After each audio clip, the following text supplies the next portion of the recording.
नमस्कार, श्री स्वामी समर्थ. कशा आहात तुम्ही सगळेजण? मजेत ना? बरं, चला आजच्या ब्लॉग मध्ये तुमचं सगळ्यांचं स्वागत आहे. आता आपल्या ह्या सिरीजला तुम्ही भरभरून प्रेम देत आहात. भरभरून म्हणायचं झालं तर अजून एवढी काही फास्ट चालत नाहीये ती सिरीज, पण तरीही माझ्या नवीन चॅनलच्या मानाने ती भरपूर छान चालते. त्यामुळे तुमचे सगळ्यांचे मनापासून आभार. तुम्ही सगळेजण मला जो सपोर्ट करताय त्यासाठी तर मी तुमची कायम ऋणी असणार आहे. मंडळी, कालचा व्हिडिओ मी अपलोड करू शकले नव्हते वेळेवर, पण हा व्हिडिओ डे 8चा व्हिडिओ मी परफेक्ट टाइमवर अपलोड करणार आहे. काय होतंय, मला पावसामुळे थोडा रेंजचा प्रॉब्लेम होतोय, त्यामुळे बऱ्यापैकी व्हिडिओज लवकर अपलोड होत नाहीयेत. प्रॉब्लेम हा येतोय की माझ्या फोनला रेंजचे प्रॉब्लेम येतोय आणि व्हिडिओ अपलोड करायचं म्हटलं की एक व्हिडिओ अपलोडिंगला टाकला तो 3दा अपलोड होतोय. विचार करा. आणि आता मी सध्या बाहेरून आली, थोडंफार खाऊन आली. तर आता संध्याकाळचं रुटीन तर तुम्हाला माहीतच आहे की फ्रेश वगैरे व्हायचं, त्यानंतर अंथरूण व्यवस्थित घालायचं. सगळ्यांना हा प्रश्न पडला असेल की पल्लवी, तू व्हिडिओज वगैरे काढते पण तुझे सगळे व्हिडिओ आम्हाला रूम मधले दिसतात, तू बाहेर जाते तेव्हा व्हिडिओ का नाही काढत? प्रॉब्लेम हा आहे की पाऊस बाहेर भरपूर चालू आहे आणि मला बाहेर सुद्धा व्हिडिओज काढायचे होते, पण काय होतंय, मला अजून मी तेवढी कम्फर्टेबल झालेली नाहीये किंवा बाहेर पाऊस एवढा आहे की पावसामध्ये मोबाईल पकडायची प्रॅक्टिस नाहीये. मी तर तुम्हाला खरं सांगते, मी आता फर्स्ट टाइम असं म्हणजे हातामध्ये मोबाईल पकडायला सुरुवात केलेली आहे. पहिले करायचे पण स्टँड होतं त्या टायमाला, पण आता कसं आहे, हातामध्ये पहिल्यांदा मी मोबाईल पकडायचा प्रयत्न करते. सो मला हे पण लक्षात येत नाही की मी परफेक्ट कॅमेरा पकडला आहे की नाही. ज्या टायमाला मी व्हिडिओ बघते ना की हां आता परफेक्ट आलाय वगैरे, अशा वेळेस असं होऊन जातं. नाहीतर काही काही वेळेस माझं काम पण होऊन जातं आणि नंतरून बघितल्यावर कळतं अरे व्हिडिओच नीट नाही आला, म्हणून बऱ्यापैकी व्हिडिओ स्किप पण होऊन जातात. तुम्हाला वाटत असेल की 2-3 व्हिडिओज असतात तिचे आणि मिक्स होऊन जातं, कारण बऱ्यापैकी व्हिडिओज काढलेले असतात पण मी कॅमेराच व्यवस्थित लावलेला नसतो. ते कसं माहिती आहे का, शॉर्ट्स व्हिडिओची प्रॅक्टिस आहे बट लॉंग व्हिडिओची मला प्रॅक्टिस नाही ना, त्याच्यामुळे सगळा गोंधळ होऊन जातो. आता मी कन्फ्यूज दिसते तुम्हाला, कारण मला बोलायचंच सुचत नाही लवकर. तुम्ही कमेंट बॉक्समध्ये जर काही बोललेले असाल ना तर मला असं फटाफट बोलायला सुचतं. अशा वेळी नर्वसनेस चेहऱ्यावर दिसतो, जो की माझ्या आत्ता भरपूर प्रमाणात दिसत असेल. पण ठीक आहे, मला पण हळूहळू प्रॅक्टिस होईल. बाकीच्या ब्लॉगर्ससाठी मी पण छान बोलू शकेल आणि तुम्ही आहातच की सगळे मला समजून घ्यायला.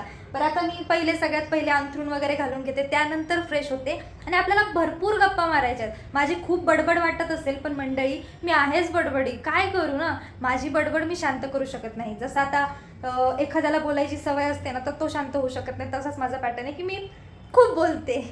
सो असेच बोलणारे व्यक्ती हवे राव. काय आयुष्यात देवाने जर तोंड दिले तर बोलायचं नाही म्हटल्यावर कशालाच ते तोंड ना. बडबड करून घ्या. काम आवरायला घेतलंच होतं पण पावसाचा आवाज एवढा वाढला ना की तुम्ही त्याच्यावरून लक्षात घेऊ शकता की किती पाऊस पडतोय. पुण्यामध्ये लगातार 3 दिवस मुसळधार पाऊस सांगितलाय म्हणतात. मला तर एवढे मेसेजेस येऊन पडलेत ना ते की मुसळधार पाऊस आहे, बाहेर निघू नका वगैरे. तर मी तुम्हाला आता दाखवते, व्हिडिओमध्ये दिसतील की नाही आय डोंट नो, पण मी बाहेर कॅमेरा नेण्याचा प्रयत्न करते म्हणजे जसं की थोडाफार दिसेल तुम्हाला आहे की नाही पाऊस किती जोरात. हे बघा,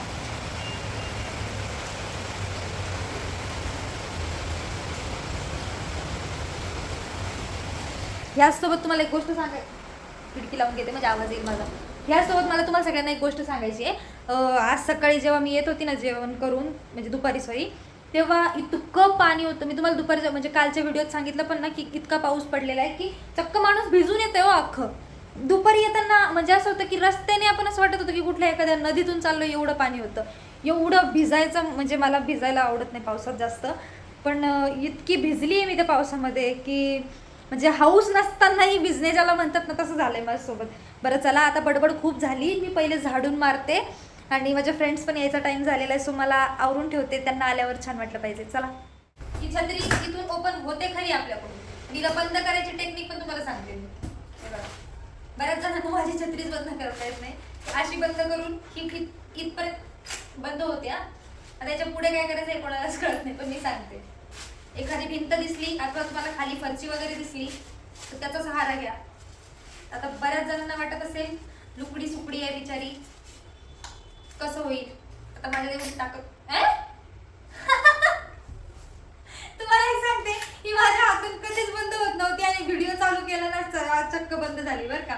नाहीतर इतके दिवस मी ह्याच्याकडून बंद करून घे, त्याच्याकडून बंद करून घे, दादा एवढी छत्री बंद करून द्या, हे बंद करून, भिंत दिसली की ते भिंतीवर असे आपटायचे आणि चक्क आज व्हिडिओ चालू केलाय तर आपोआप बंद झाली. म्हणजे किती ना एखाद्या गोष्टीने आपल्याला परेशान करावं, म्हणजे असंच आपल्या किस्मतचं पण असतं. बऱ्यापैकी आपल्याला वाटतं की होत नाही, शक्य नाही, हे नाही ते नाही, जसं मला वाटत होतं पण होतं शक्य. आता बघा, मला वाटत होतं की मी कधी बंद नाही करू शकत आणि ते आता चक्क व्हिडिओ चालू केला तेव्हाच झाली बंद. म्हणून सांगते, प्रयत्न तर करा. मी पण आता तेच करते सध्या प्रयत्न.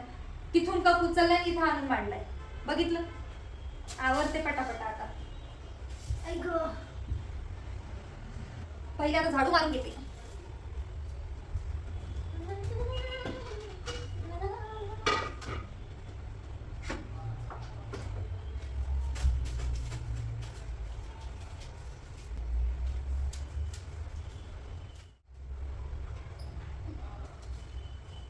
घेते म्हणावं की झाडू काढते. झाडू काढते बहुतेक बरोबर आहे, म्हणजे बहुतेक नाही, बरोबरच आहे. झाडू मारते म्हणजे कोणतरी नाही.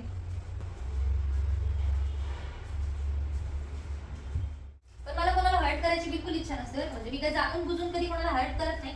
चुकून हुकून झालं असेल तर सॉरी असं मी म्हणत नाही.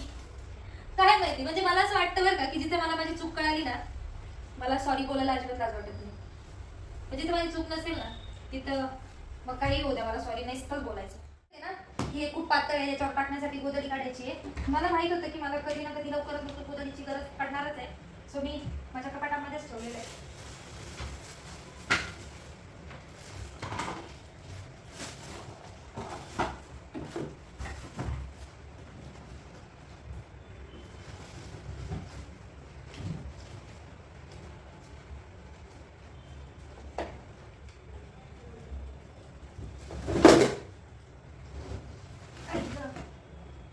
सगळंच वर काढून घेतलं.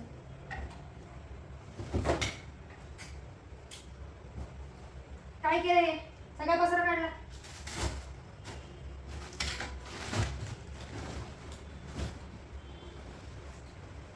पसारा आवरते आधी, आता मग बोलते. थांबा, झाला पसारा आवरून, आता अंथरून टाकते, घालते. चला, हा तिकडे ठेवते, हा तिकडे ठेवते, हा तिकडे ठेवते. पण नको हे बघ तिकडे ठेवते, हे टाकते, मग त्याच्यावर गोधडी.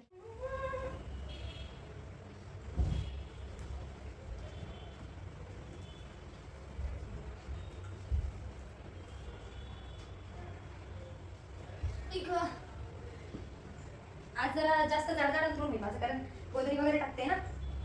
आता रोज ते पातळीच्या झोपायची सवय लागली, कारण उन्हाळ्यामध्ये गोधडी मी टाकत नव्हते. तर आता पावसाळा सुरू झालाय तर गोधडी टाकावं लागते, कारण थंड खूप लागते खाली. आता गोधडी हे टाकते कारण गोधडी थंड पडते खूप, त्याच्यामुळं जेणेकरून एवढं गरम होते.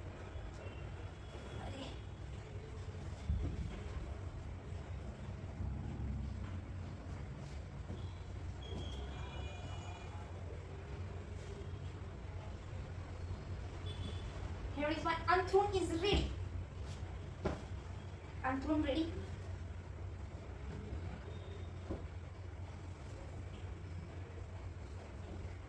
हे कसं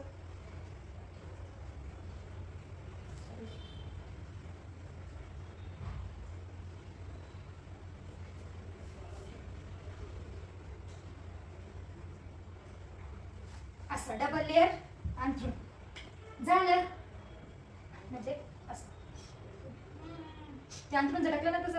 हा व्हिडिओ जर तुम्हाला आवडला असेल तर लाईक करा, शेअर करा, सबस्क्राईब करायला विसरू नका. कारण सबस्क्राईब करायला पैसे लागत नाहीत. हा, तुमच्या एका सबस्क्राईब केल्याने माझ्या चेहऱ्यावर जो आनंद येतो ना, तुम्हाला मी तो शब्दात व्यक्त करू शकत नाही. म्हणून माझ्या चेहऱ्यावरचा आनंद जर पाहायचा असेल तर सबस्क्राईब करायला विसरू नका. बाय.